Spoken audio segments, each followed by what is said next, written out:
अस्सलाम वालेकुम वरहमतुल्लाहि वबरकातुह। कर्नाटका का इलेक्शन और इसके जो रिजल्ट्स आए हैं, ये रिजल्ट उन लोगों के मुंह पर बहुत बड़ा तमाचा है जो हिंदू मुस्लिम के नाम पर, धर्म के नाम पर हमारे कर्नाटका की सरजमीन पर हुकूमत जमाना चाहते थे। क्या हुआ आप लोगों ने देख ही लिया कि हमारे मुल्क के जो स्टेट लेवल के आदमी हैं उन्होंने भी हिंदू मुस्लिम की बात की थी, हिंदू मुस्लिम का एजेंडा अपनाया था इलेक्शन से पहले।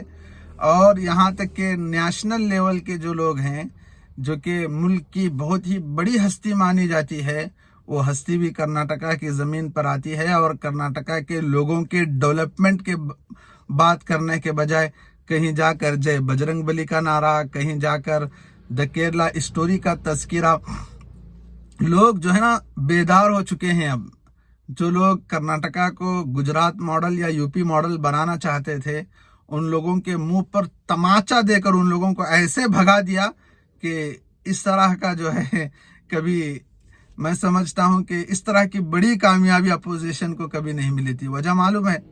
वजह क्या है? देखो, मैं किसी पार्टी का आदमी नहीं हूं, लेकिन मैं जिस मुल्क में मैं रहता हूं, इस मुल्क से मोहब्बत करना हमारे रसूल सल्लल्लाहु अलैहि वसल्लम ने हमें सिखाया है। अगर दो पार्टियों की बात की जाए, एक तरफ बीजेपी और दूसरी तरफ कांग्रेस, बीजेपी के लोगों ने सिर्फ हिंदुत्व या हिंदू मुस्लिम डिवाइड एंड रोल की पॉलिसी अपनाकर जो है हुकूमत जमाना चाहे, तो कर्नाटका के लोगों ने मुंह तोड़ उन्हें जवाब दिया और उन्हें यह सबक सिखाया कि आपकी ये पॉलिसी हर जगह नहीं चलेगी। आप क्या समझते हैं? क्या पब्लिक को बेवकूफ़ समझ रहे हैं?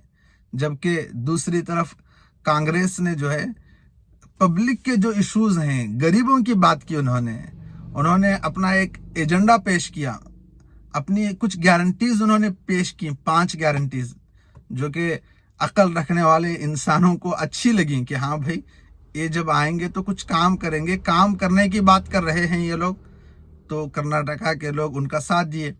दूसरी तरफ बीजेपी अपना प्रचार चला रही थी, अपने कैंपेन्स चला रही थी, तो क्या था वहाँ? सिर्फ हिंदू मुस्लिम और ये हिजाब हलाल, अजान और न मालूम क्या क्या चीज़ें थी। लेकिन बड़ी ही अच्छी बात है, आप लोगों ने भी देख लिया कि जिन्होंने हिजाब की बात की, आज उनको घर में बिठा दिया गया। समझ में आ रही है बात? डिटेल में नहीं बताना चाहता। आपने देखा, जिसने हिजाब की बात की उसे भी घर में बिठा दिया गया और जिसने हलाल की बात की उसे भी घर में बिठा दिया गया। तो मैं ये आप हजरात से गुजारिश करना चाहता हूँ और मुसलमानों से ख़ास तौर पर ये कहना चाहता हूँ, आप स्क्रीन पर देख सकते हैं कि मुसलमानों के 88% वोट, यानी सबसे बड़ा आंकड़ा इस पूरे चार्ट में आपको दिखेगा 88% का। तो अगर आज कांग्रेस गवर्नमेंट बन रही है तो मैं ये बिल्कुल भी नहीं कहता कि सिर्फ मुसलमानों की वजह से बन रही है, बल्कि सेकुलर जहन रखने वाले हमारे हिंदू भाई, दलित भाई और कर्नाटका के जितने भी हमारे भाई हैं, सब लोगों का इसमें हाथ है। लेकिन मुसलमानों का बहुत बड़ा हाथ इसमें है। आप देख सकते हैं कि सबसे बड़ा आंकड़ा 88% का ये मुसलमानों का है जो कांग्रेस की तरफ गया है। क्यों गया है? क्योंकि उन्होंने सेकुलर की बात की। और इससे मुसलमानों को ये बात भी समझ लेना चाहिए कि मुसलमानों के वोटों में इतनी ताकत है कि वो अपने वोट की ताकत के वैल्यू को जाने, अपने इत्तिहाद के वैल्यू को जाने, अपनी यूनिटी के वैल्यू को जाने। जब मुसलमानों में यूनिटी आती है तो वो किसी भी सरकार को गिरा सकते हैं और किसी भी सरकार को उठा भी सकते हैं। आज अगर कांग्रेस का साथ दिए हैं तो कांग्रेस आगे है।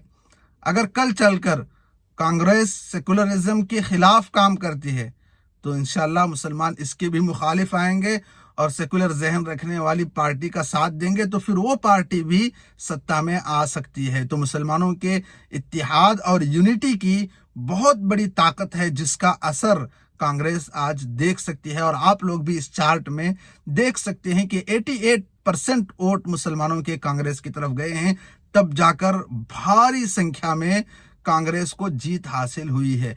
तो मुसलमानों को चाहिए कि वो इसी तरह यूनिटी कायम रखे, इत्तिहाद कायम रखे।